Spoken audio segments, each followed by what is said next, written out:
Hi and welcome to Fret Search episode 7. I'm very sorry for the delay, but a few things got in the way, as they tend to at this time of year. If you want more technical advice and interviews, that kind of thing, have a look at my Patreon page. I've given the link in the description below. Okay, so let's have a look at the solution to last week's problems. Before I give the solution to these problems, I think it's worth pointing out that in both of these problems, the easy and the hard, it's worth going back to episode 6 because I give a kind of review of each technique. I'm not going to do that again because that's just repeating. But if you haven't seen it, just go back and have a look at episode 6 where I explain the techniques involved. Okay, so the first was the Villa Lobos study number 1, and the right hand is straightforward. It's always the same pattern.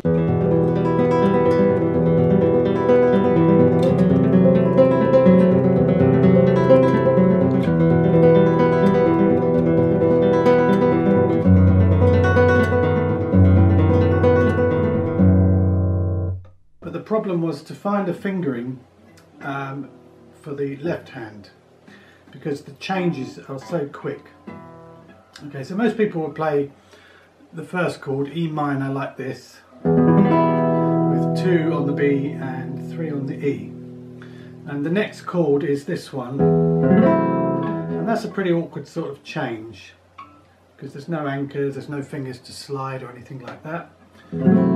So my solution was to start not with 2 and 3, but with 3 and 4.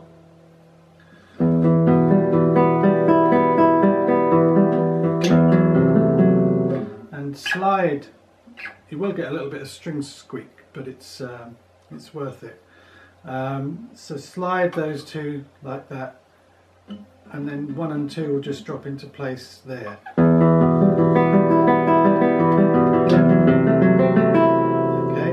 Now you could do it like this, where you start with 1 on the B and 2 on the E. You would think that would be easier, wouldn't you? Because you could just drop down 4 on the F sharp and 3 on the C, and then move the other 2 fingers over like that.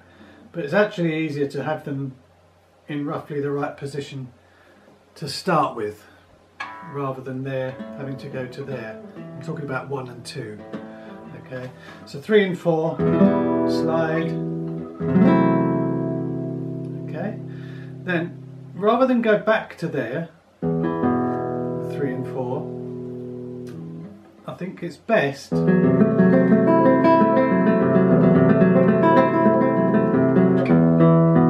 go back to 2 and 3, so 2 on the B.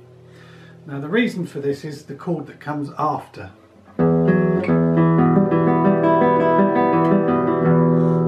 There's a little bit of preparation that's going to help you here, because that's the next chord here.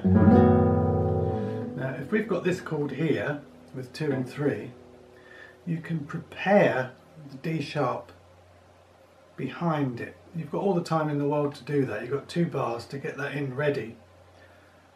So the D sharp's prepared behind the E here, and all you have to do is move the 2 down to the F sharp and the 3 to the A, and then you've got plenty of time after that to get your 4th down onto the high F sharp.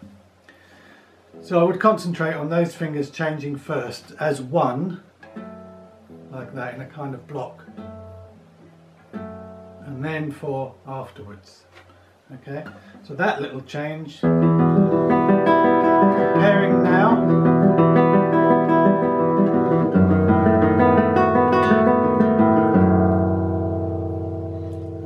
So that's the first 4 bars, that's the answer to the solution.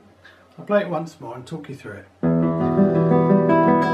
I'm starting with 3 and 4, which I'm going to slide. I'm going to go back to 2 and 3. Prepare now. D sharp.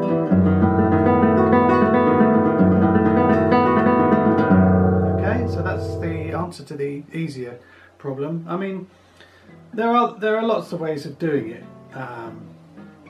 You could play it like that and then slide You know, you could have the 1 on the E and the 2 on the B and slide that back, but it's all a bit fiddly. So I think the solution that I've given is probably the best. Okay, so now let's have a look at the harder problems, the hinge bars. So as I said before, have a look at the lesson 6 and I explain how the hinge bar works if you haven't done so already. Okay, so here's the first of the problems.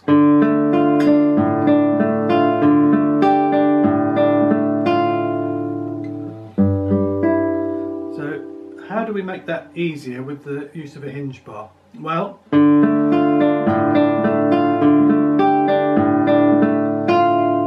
going from there to a bar like that is quite a quick movement. Okay, so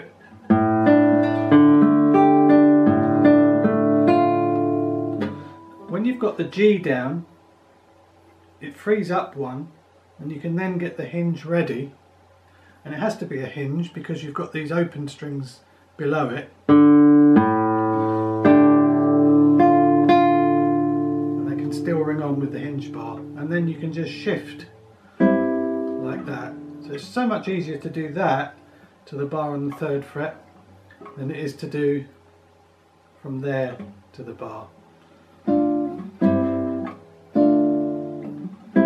Okay, so I'll just talk you through it again. Prepare the hinge there. Once more. Prepare.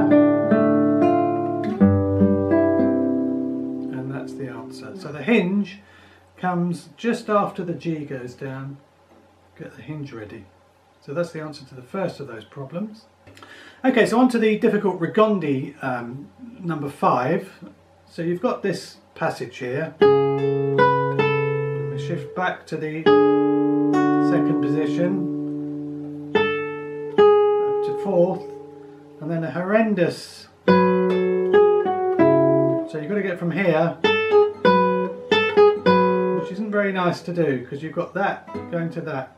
So how are we going to use the hinge bar? Well, what I suggest is have it ready already here in 2nd position, slur onto it, keep it, and all the time the D is ringing on below, and then hinge down,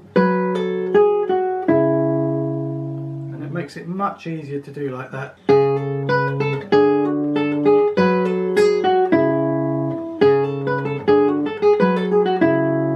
After a while you don't even think about it.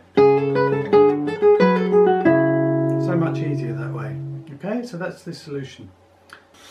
Okay, so the last of the problems was the Giuliani study. Now this is a real kind of masterclass in hinge bars. So you're going to start, first of all, the first thing I'd suggest is not bar from the B flat upwards, not a 5/6 barre, but a full barre, 6/6. And I'll explain why when we get there. So you're going to start with this chord, then you're going to hinge for the D, C, back down for the B flat, and then slide the 4 up and go back to a hinge, then bar back on again. And that's why you needed the full bar, because you need the low F. So from the beginning of that bar, and then you need a hinge now for the open A, and now this is B flat, hinge, on again, hinge, on again, to that last chord. So I'll play it very slowly, and I might just turn this way and you can see the hinge. I'll try and exaggerate it so you can see it working.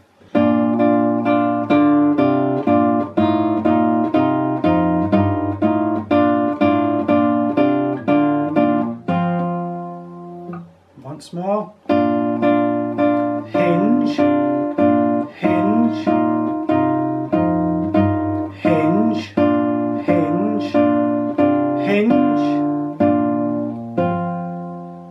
could see all that. But yeah, like I said in lesson 6, there aren't too many ways that you could do that without a hinge. Okay, so let's have a look at next week's problems now. Okay, so this week I've set slightly more because the next episode of Fret Search will be the last of the series. So here are 3 easier problems. The first one, what it is have a look at that fingering and think about when the bar is placed.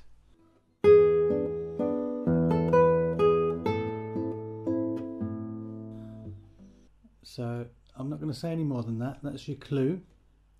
See if you can improve on that, what you can see. And this one, yes, an easier fingering than that.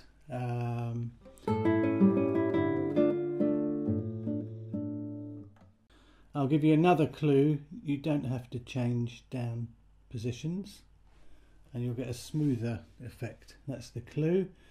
Now this one was brought to my attention by a student of mine called Ray.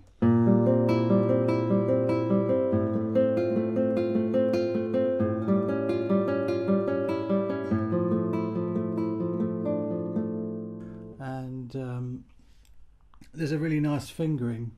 Ray was finding it a little difficult to get onto that F chord.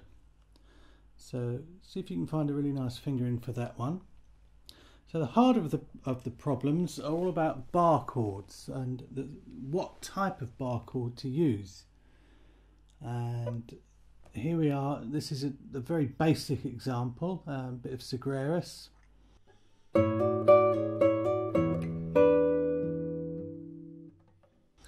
So have a think. See the bar on the 9th fret and the bar on the 7th fret. What type of bars would you use there? Next problem, again, what type of bar? The key signature is 4 sharps, by the way. So yeah, which type of bar would you use there and why?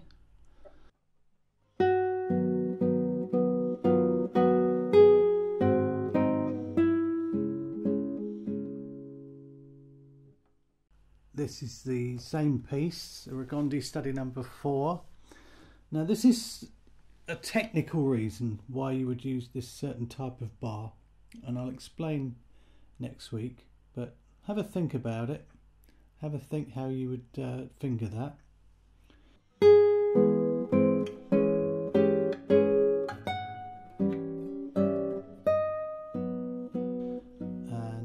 I've had to obliterate my fingerings from the score, so otherwise it would be a bit pointless. But yeah, have a think about that one.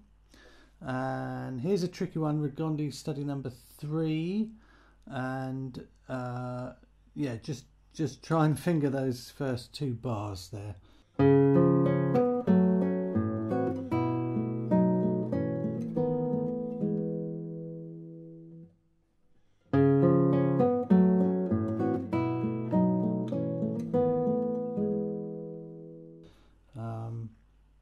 And think about which type of bars you would use, which type of barres you would use. And the final one, this is a different type of barre altogether, so which type of barre would you use there in the second of those those bars? Okay.